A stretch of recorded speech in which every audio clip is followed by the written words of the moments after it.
In the second video for Unit 2, Lesson Set 1, you're going to learn how to use a check register. So Nick has a checking account with the Park Slope Savings Bank. He writes both paper and electronic checks. For each transaction, Nick enters the necessary information: check number, date, type of transaction, and amount. He uses an E to indicate an electronic transaction. Determine the balance of his account after the Star Cable Company check is written. So when you use a check register, what you see on screen is an example of what a check register looks like. So on the right side, you have your balance, and on the left side starting, you use the number or code to enter either check number or code for the transaction, such as E. You then put the date, the transaction type, the payment amount. Now, a payment amount means it is subtracting from your account. Okay? And a deposit amount is the amount being added to your account. So whenever you see a check number, you automatically know it's going to be something that's subtracted from your account.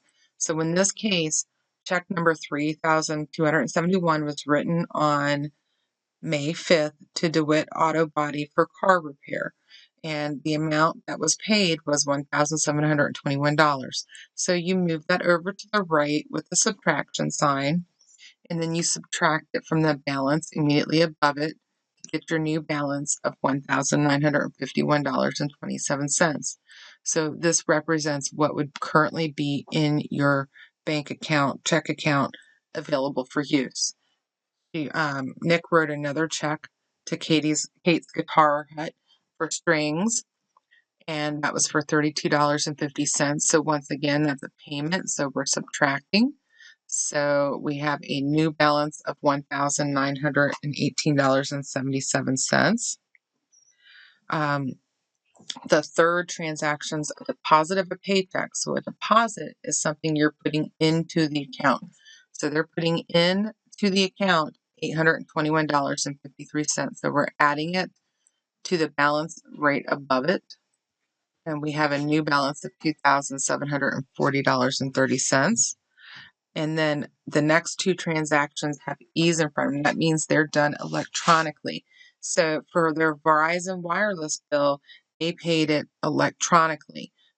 And you would subtract that $101.50 to get your new balance. And for the Star Cable Company, which they also paid electronically, which means they either did it through the phone or over the internet, $138.90. Subtract that, and our new balance is $2,499.90. So let's say Nick writes a check to his friend James Sloan on May 11th for $150.32. What should he write in the check register, and what should the new balance be? So if you remember, in the check register, when we looked at that, the first column was the number code. Well, they didn't give us a check number, but we can look back on the register and see that 3,272 was the last check written. So that means this check has to be 3,273. The next item would be the date, which is May 11th. And then we would write our description, which we wrote it to James Sloan, our friend. And then we would put the $150 in the payment section because we are paying that amount. We're not getting it, we're paying it. And then the last part would be finding our new balance. So we would look at our previous balance at the end, subtract the payment amount, and it would give us a new balance of $2,349.58. So would the final balance change if Nick had paid the cable bill before the wireless bill? The answer to that would be no, it wouldn't change. Okay?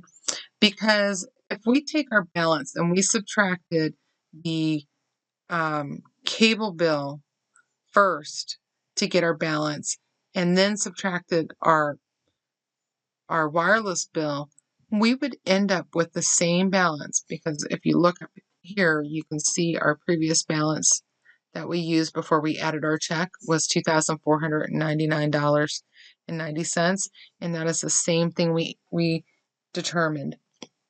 It doesn't matter what order you put the stuff in, it just matters that you do it, or your balances will not come out correctly compared to the bank.